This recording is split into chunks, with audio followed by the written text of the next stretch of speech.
Shalom.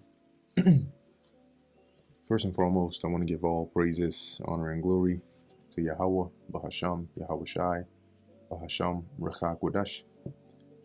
Double honors to the elders and the apostles of Great Millstone, and peace and blessings to the elect. And today we're going to go into the book of 2 Kings, the 23rd chapter, dealing with King Josiah and the I believe it's sometimes referred to as Josiah's reform, all right, but basically the cleaning up and the righteous things that Josiah did in following after the ways of Yahweh Bahasham, Yahweh Shai. So this is the book of 2 Kings chapter 23 verse 1. And the king sent. Now remember in the 22nd chapter that we had dealt with King Josiah having first instructed that the temple be repaired. And in the midst, they ended up returning unto him the book of the law, in which when it was read to him, right out of the fear of the Lord, they sent to inquire of the prophetess Huldah to find out what would happen, you know. And so from then on, we're sort of going forward with Josiah being zealous in the fear of the Lord. So verse 1, and the king sent, and they gathered unto him all the elders of Judah and of Jerusalem. And the king went up into the house of the Lord Yahweh. So as we, once again, as you're reading the scriptures, you have to visualize what's happening here, right? And so now you have King Josiah, but you also have, a nice sizable amount, right, of elders, right, that are with him here. So they all go up, right, to the temple, to the house of the Lord, and all the men of Judah and all the inhabitants of Jerusalem with him. So that was a large gathering then. And the priests and the prophets and all the people, both small and great. And he read in their ears all the words of the book of the covenant, which was found in the house of the Lord Yahweh. And the king stood by a pillar and made a covenant before the Lord Yahweh, and walked after the Lord, and to walk after the Lord, and to keep his commandments and his testimonies and his statutes, and with all their heart and all their soul, to perform the words of this covenant that are written in this book. And all the people stood to the covenant. So they basically renew the covenant, right? And in agreement that, hey, in past times we have done wickedly, but we are resolved in our minds to follow the ways of the Lord. And the king commanded Hilkiah the high priest and the priest of the second order. And when you look into the second order, it's described as what you would initially think, right? Those that are almost like second in command underneath the high priest. And the keepers of the door, to bring forth out of the temple of the Lord all the vessels that were made for Baal and for the grove, which when you go into that word grove, I believe it goes into Asheroth, which was a Canaanite deity, right? She was one of the, basically going back to the Queen of Heaven spirit, like a mother goddess they paint her as. And remember, going back to the reign of Manasseh, he had that built and placed inside of the temple. And then a new altar was constructed for them to sacrifice there. And then the Lord's altar was just like put to the side somewhere. So Josiah is basically undoing all of that here. And for all the host of heaven, and he burned them without Jerusalem in the fields of Kidron. So by a space outside of Jerusalem, they burnt all these things, and carried the ashes from them on to Bethel. And he put down the idolatrous priests, whom the kings of Judah had ordained, to burn incense in the high places, in the cities of Judah, and in the places round about Jerusalem. Them also that burned incense unto Baal, to the sun, and to the moon, and to the planets, and to all the hosts of heaven. So they were doing a great deal of wickedness. worshiping idols, and that's not enough. Worshiping inanimate objects, worshiping the angels. I mean, sheesh. And he brought out the grove from the house of the Lord Yahweh without Jerusalem onto the brook Kidron. And you can imagine, right, like I said, when you go into this word grove in here, yes, you have grove, which is like the place where they serve idols, like a collection of trees. And then you have this grove, which is the idol itself. So you can imagine them bringing that out of the temple, taking it outside Jerusalem, and then burning it. And burned it at the brook Kidron, and stamped it small to powder, and cast the powder thereof upon the graves of the children of the people. And he brake down the houses of the Sodomites, and you would imagine this would be those that were down for this, right? The wicked ones. And he brake down the houses of the Sodomites that were by the house of the Lord. And going into that word Sodomites, it actually comes up as male temple prostitutes, okay? Because that was actually a thing with the Canaanites, temple harlots, right? That was a part of their rituals that were by the house of the Lord, where the women wove hangings for the grove. And one of the translations, you read the hangings as a shrine for that idol.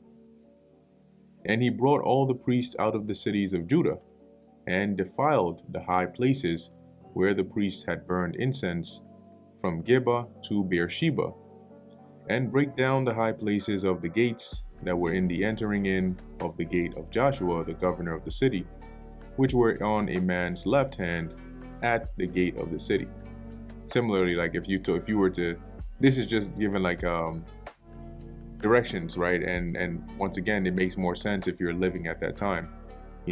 Today it's like somebody telling you, oh, you go to Manhattan, and then on 14th Street, you look to your left, there's going to be this, that's where Gap is at, for example, right?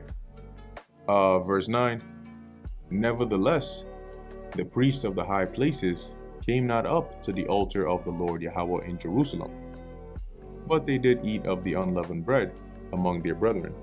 Meaning those priests that had partaken in the sacrifices and burning incense on the high places, they weren't allowed to come to the altar and basically do the service to the Lord over there. But they did allow them to eat of the unleavened bread. So you can imagine in the Feast of Unleavened Bread, they wouldn't be partaking in the acts of the sacrifices and all of those, but they would, be allowed to eat the unleavened bread. And he defiled Topheth, which is the valley of the children of Hinnom, that no man might make his son or his daughter to pass through the fire to Molech. And that was actually a key area where they did that. Okay, the valley of Hinnom, all right, where they would burn and offer their children to Molech. And when you go into the New Testament, and even prior to that, they later turned that into that's where the fable of hell, right? One of the fables of hell goes back to the valley of Hinnom, because that's where they would burn their children and offer them to Molech. Okay, but when you go into the scriptures, the mystical place where you go and burn forever doesn't actually exist. It's a myth. Verse 11, and he took away the horses that the kings of Judah had given to the sun at the entering in of the house of the Lord Yahweh by the chamber of Nathan-melech, the chamberlain, which was in the suburbs, and burned the chariots of the sun with fire. And once again, you can imagine these probably being either real horses with chariots that they dedicated to the sun, or idols, right, or figures made with hands. And the altars that were on the top of the chamber, or of the upper chamber of Ahaz, which the kings of Judah had made, and the altars which Manasseh had made in the two courts of the house of the Lord Yahweh, did the king beat down and break them down from thence, and cast the dust of them into the brook Kidron. And the high places that were before Jerusalem, which were on the right hand of the Mount of Corruption, which Solomon the king of Israel had builded for Ashtoreth, the abomination of the Zidonians, and for Chemosh, the abomination of the Moabites, and for Milcom, the abomination of the children of Ammon, did the king defile. And remember, going back to the reign of King Solomon, he did set up these high places and altars for the women that he had married, right, which turned his heart away from the Lord in his old age. Josiah took care of all of that as well. And he brake in pieces the images and cut down the groves and filled their places with the bones of men. And this was actually, well, as we go down, it'll mention it, but this was prophesied that Josiah would do this. Moreover, the altar that was at Bethel and the high place which Jeroboam the son of Nebat, who made Israel to sin, had made, both that altar and the high place he brake down, and burned the high place, and stamped it small to powder, and burned the grove. And to make this clearer,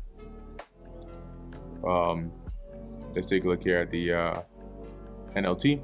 The king also tore down the altar at Bethel, the pagan shrine, right? When you go to the high place, it's really the shrine. It says here, the pagan shrine that Jeroboam son of Nebat had made when he caused Israel to sin. He burned down the shrine to the ground, and ground it to dust, and he burned the Asherah pole. And then you can look up Asherah, and read more about that. Cool. Where we at? Verse 16. And as Josiah turned himself, he spied the sepulchres. So as they're destroying these idols, they're breaking down these altars, breaking down the shrines, messing up those groves. In this case, he turns around and he sees the sepulchres, right, that were there in the mount, and sent and took the bones out of the sepulchres, because the sepulchres are where they buried men, right? And so they had them take the bones out and burn them upon the altar, and polluted it, according to the word of the Lord Yahweh, which the man of God proclaimed, who proclaimed these words. And I believe that's 1 Kings around the 13th chapter, if I'm not mistaken.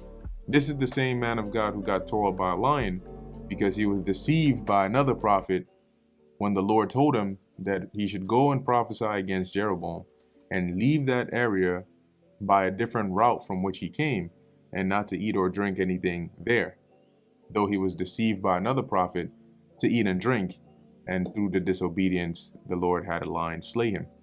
Nevertheless, he prophesied that Josiah would do these things. Verse 17. Then he said, "What title is that I see?" And the men of the city told him, "It is the sepulchre of the man of God, which came from Judah." And I would imagine this title being like a headstone. Let's see, or some indication, right, to show like, okay, this is a tomb, so on and so forth. Yeah, so here in NLT, right, it says, or the NKJV has it as a gravestone, NIV a tombstone, NLT a monument, so you get the point. Where we at? Yeah, it is the sepulchre of the man of God which came from Judah, and proclaimed these things that thou hast done against the altar of Bethel. And I believe he said it by name as well, right? Josiah. Yep, 1 Kings 13:2. And I'll read just this part right here. And he cried against the altar of the Lord, the altar in the word of the Lord Yahweh, this being that prophet, and said, "O altar, altar, thus saith the Lord Yahweh, behold, a child shall be born unto the house of David, Josiah by name. And upon thee shall he offer the priests of the high places that burn incense upon thee, and men's bones shall be burnt upon thee." Well, guess what Josiah did? In verse 18, and he said, "Let him alone. Let no man move his bones." So they let his bones alone, with the bones of the prophet that came out of Samaria. And remember that prophet that came to deceive the prophet that was slain by the lion. After the prophet had been slain, the older prophet, the deceiver, but though he wasn't wicked, he was just doing what the Lord told him to do. He ended up telling his sons, hey, we're going to bury this guy in my sepulcher or my tomb area, and when I die, bury me with him. So, for example, as we're reading here, you can see it says, NLT, Josiah replied, leave it alone, don't disturb his bones.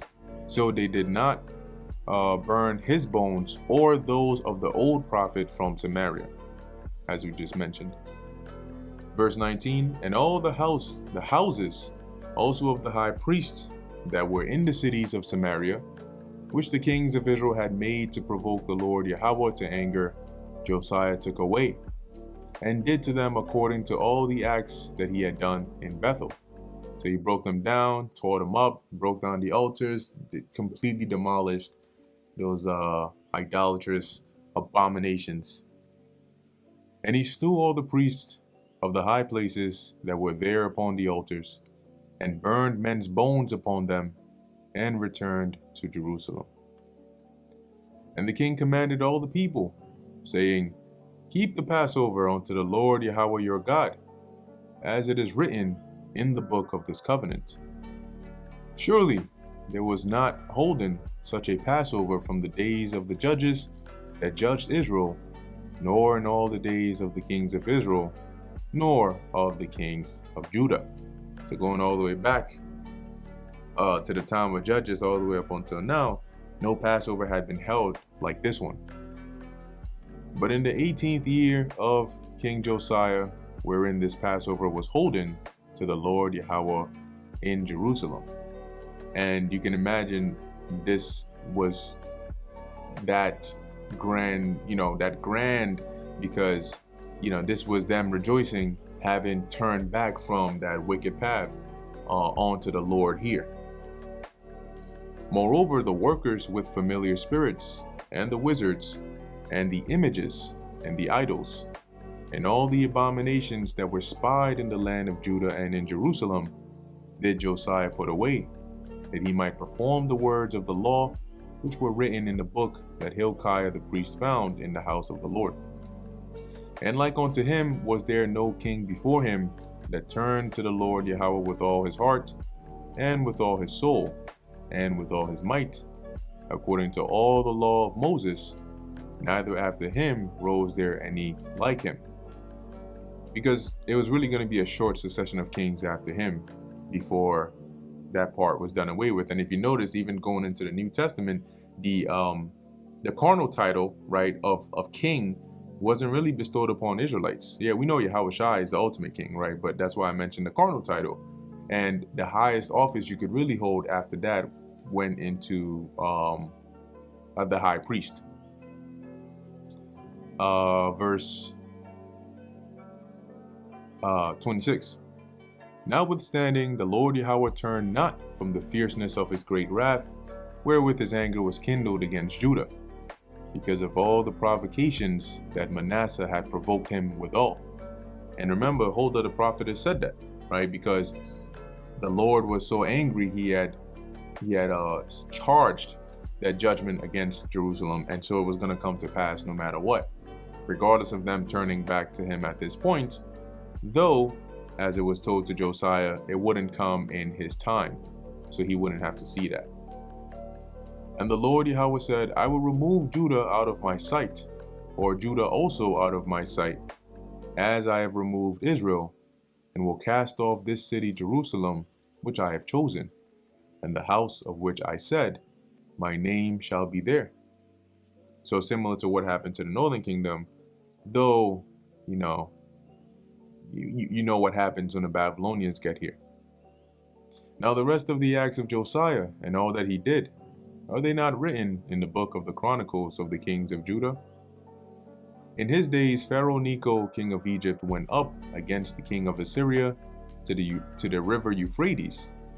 And King Josiah went against him, and he slew him at Megiddo when he had seen him. And this being Pharaoh Necho slew King Josiah, so that's how he ended up dying. And his servants carried him in a chariot dead from Megiddo, Slovakia, 1 second. All right. Dead from Megiddo, and brought him to Jerusalem, and buried him in his own sepulchre. And the people of the land took Jehoahaz, the son of Josiah, and anointed him, and made him king in his father's stead. Jehoahaz was 23 years old when he began to reign, and he reigned 3 months in Jerusalem. And his mother's name was Hamutal, the daughter of Jeremiah of Libnah. So Josiah ended up dying in battle against Pharaoh, and his son Jehoahaz was put on the throne, but he only reigns for about, 3 months. And he did that which was evil in the sight of the Lord Yahweh, according to all that his fathers had done. And Pharaoh Necho put him in bands at Riblah, in the land of Hamath, that he might not reign in Jerusalem, and put the land to a tribute of 100 talents of silver and a talent of gold. Because remember, Pharaoh Necho went up to fight against, at this point, the rising forces of the Babylonians and the Medes. Okay, and so Pharaoh Necho ends up putting this jurisdiction, right, this tax upon Israel, and basically deposes Jehoahaz, takes him up out of power. And Pharaoh Necho made Eliakim, the son of Josiah, king in the room of Josiah his father, and turned his name to Jehoiakim, and took Jehoahaz away, and he came to Egypt and died there. So now Jehoahaz, the son of Josiah, is basically taken off of his throne after 3 months of reigning, brought to Egypt, and that's where he dies. And now the other son of Josiah, Jehoiakim, or really Eliakim, is now put up to reign. And Jehoiakim gave the silver and the gold to Pharaoh, but he taxed the land to give the money according to the commandment of Pharaoh. He exacted the silver and the gold of the people of the land, of every one according to his taxation, to give it unto Pharaoh Necho. Jehoiakim was 25 years old when he began to reign, and he reigned 11 years in Jerusalem. And his mother's name was Zebudah, the daughter of Pedaiah of Rumah. And he did that which was evil in the sight of the Lord Yahweh, according to all that his fathers had done. And that brings us to the end of the book of 2 Kings, the 23rd chapter, as we see the cleansing of the land, right, the keeping of the Passover, but then the death of Josiah, and then back to the cycle of wickedness of Judah, right? Though now we see that we're quickly approaching the harsh judgment that the Lord said he would bring upon Jerusalem. So with that, Lord willing, this was edifying to the elect. In closing, I want to give all praises, honor, and glory to Yahweh, Bahasham, Yahushai, Bahasham, Rachah, Kodash. And until next time, Shalom.